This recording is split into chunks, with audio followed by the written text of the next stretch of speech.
What's up, everyone? Thralls of Metal back here again for another album review. I'm Shredlord. Necrotic Nick. And we are here to do a video that many of you clamored for, and we are happy to say we delivered the goods. So, of course, we are talking about the brand new album from Accept to Mean to Die, released on Nuclear Blaster Records just this. Well, there was it was released before, and then the release date got pushed back. It was, hold up, I believe it was supposed to come out initially on the 15th, but it ended up coming out on the 29th. And, well, I mean, here it is, and, man, I honestly did not know much about this band. Honestly, you know, I'm not a big Accept fan, but that may change after this.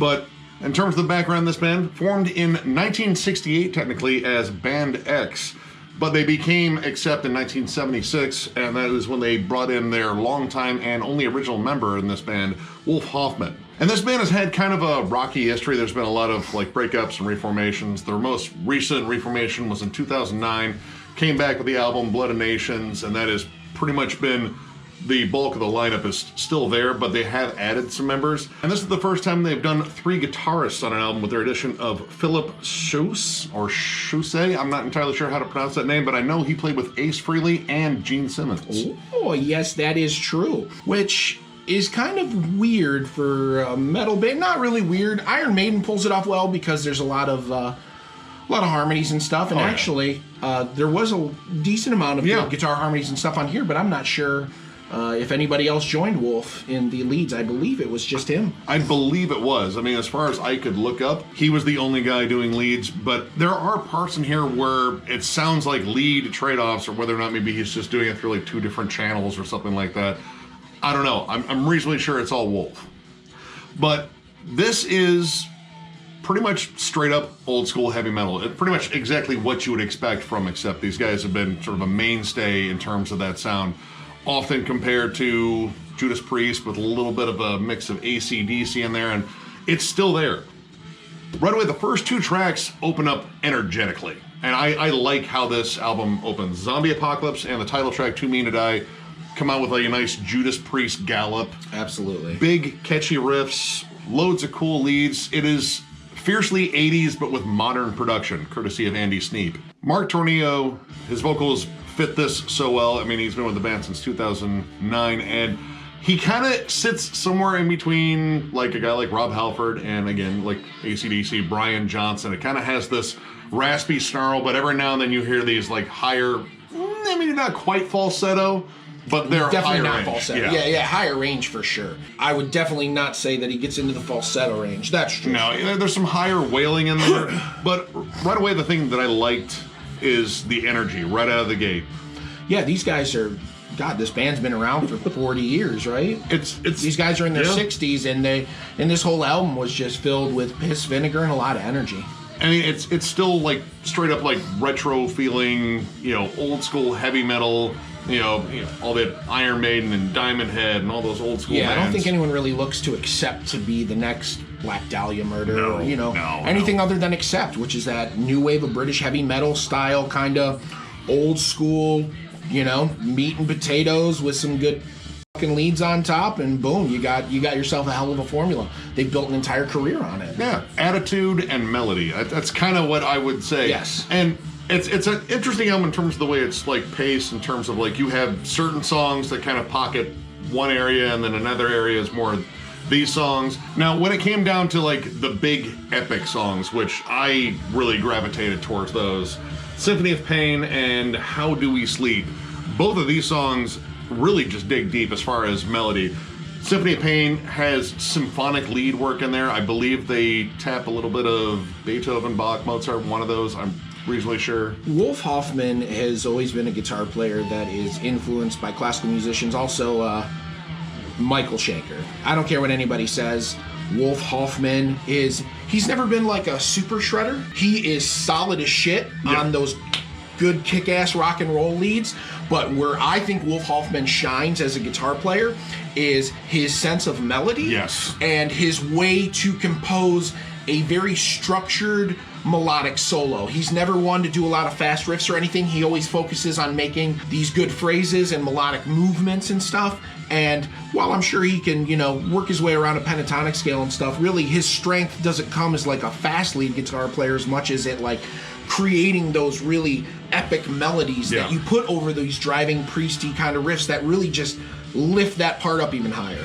And the songwriting, for the most part, I would say is really caliber too. Like, I mean, he's creating good riffs that are like the backbone of the songs, and then peppering in these really nice solos and then lead melodies. He's very focused on making sure each song has a hook, but not necessarily always the same hook, which is really good. Thank you. Sometimes you can run into an album. Yeah. Just ran into an album like that not too long ago. Yeah. Not going to drop any names, but every hook was interchangeable. Yeah.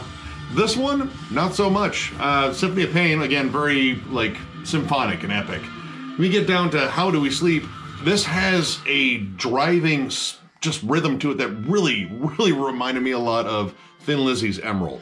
And that's one of my favorite songs, possibly of all time. So I really got into this. Damn good song. Very epic sounding, just sort of a march to it. Great lead work, great melodies. It's just a very driven, anthemic song.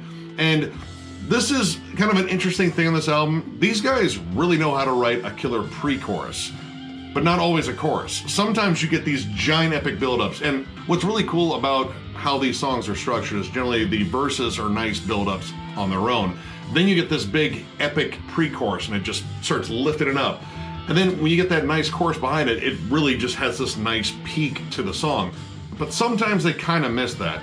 There are songs on here where, you get that big epic pre-chorus and then it leads into a chorus that is simply the name of the song over and over and over again. Yeah. Namely, the ones that I'm really kind of like working on here are Not My Problem, Sucks to Be You, and The Undertaker. Now, The Undertaker, I asked Necrotic if he agreed, and he was on the fence, but The Undertaker gave me some tones of Balls to the Wall. The way the bass was just droning on that bass note, and then the chant vocals in the chorus as well kind of drew back some old throwback, Accept, which was pretty cool. But I will say that I think there were stronger songs than the ones that they released as singles. See, Zombie Apocalypse was their second single. This was their first single, and honestly, when I heard it, I was like, it's an Accept song. It's not particularly standoutish. Like, there's a cool pre-chorus again, but it opens up that very 80s intro, that, standard 4/4 time kind of AC/DC beat, and then, a thumping bass line. And from there, I was like, man, this could be any song. Like, I instantly thought of a number of songs, but the one that came to my mind was Judas Priest, Got Another Thing Coming. So I pretty much called this one, You've Got Yet Another Thing Coming. And once again, I don't want anyone to think when we keep mentioning Judas Priest as a reference that that's a bad thing. No, never. Judas Priest is one of my all-time favorite bands. So when I say it sounds like Priest, that means I like it. I just want to make sure people don't take it too seriously, like, they just keep comparing Accept to Judas Priest. Yeah, that's a great comparison. And it's one that they've always kind of been compared to, which, you could be being compared to a lot worse bands. Yeah! Judas Priest is a staple. Legend status. Yeah. You need them in your metal life. But yeah, it was those kind of songs that were kind of drawbacks. Like Sucks to Be You, first off, the song title, it's kind of like an edgy bumper sticker on some like aggressive Karen's minivan. It's like using Cheese Whiz on a cracker, using real cheese on a cracker. Yeah, both taste good, but the real cheese is better than the cheese. And when it comes down to like those mid-tempo kind of stompers, they do better ones on here. No One's Master, I think, is particularly strong. That's a very good song. And when it comes down to lyrics, which generally I don't bring up lyrics, but when you can understand the vocals, when they're clear, you kind of pick up parts. And they're kind of interesting in the sense like they love the old school heavy metal tropes, like, fight authority and we're out to drink and raise hell. But you also get like some socio-political stuff here too. Like Zombie Apocalypse is essentially about how we're all on social media. Overnight Sensation is about, trying to be famous through like viral videos or just on the internet. Wink, wink. You can't see me winking. But it's interesting when you get those contrasts because, they can shift right in a song. You're like, oh, this was really heady. And like, they put some, oh, this is about fighting in a bar or a guy that digs up graves. So, it's interesting. I like the throwback stuff because, that's the stuff I grew up on. And they were cut from a different cloth. Totally. Once again, these guys have been around for 30, 40 years, so they're just cut from a different cloth than we are. So I think sometimes it's a generational thing, right? Yeah. Like, sometimes I can listen to words, or you can listen to words, and we'll think, it's kind of cheesy, right? But it wasn't cheesy back in the day when it first came out, when those dudes were doing it. So once again, it's just a generational kind of thing. And these heavy metal tropes are, again, kind of staples. These are parts of the whole heavy metal mythos. It kind of made it its own thing. Yeah, we needed those sorts of lyrics because they kind of set us apart from the rock lyrics.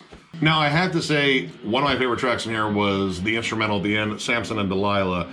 This is a really epic, just flat out heavy metal song with Middle Eastern influences, but also with folk influences. I think that interesting shift, like it starts off, it has those Middle Eastern melodies, like it screams like, oh, we're in the pyramids and shit like that. Oh, there's Nile. They said we can't play this song, whatever. But all of a sudden, like towards the middle of it, it shifts over to like a Viking metal sort of like folky melody.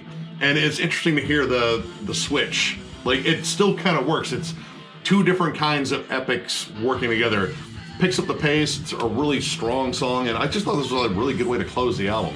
And overall, I really got into most of this. I was kind of surprised because, again, I've never really considered myself an Accept fan. It's just a band I knew courtesy of the Balls to the Wall song, which, if I'm going to be honest, when I was a kid, I thought that was an AC/DC song.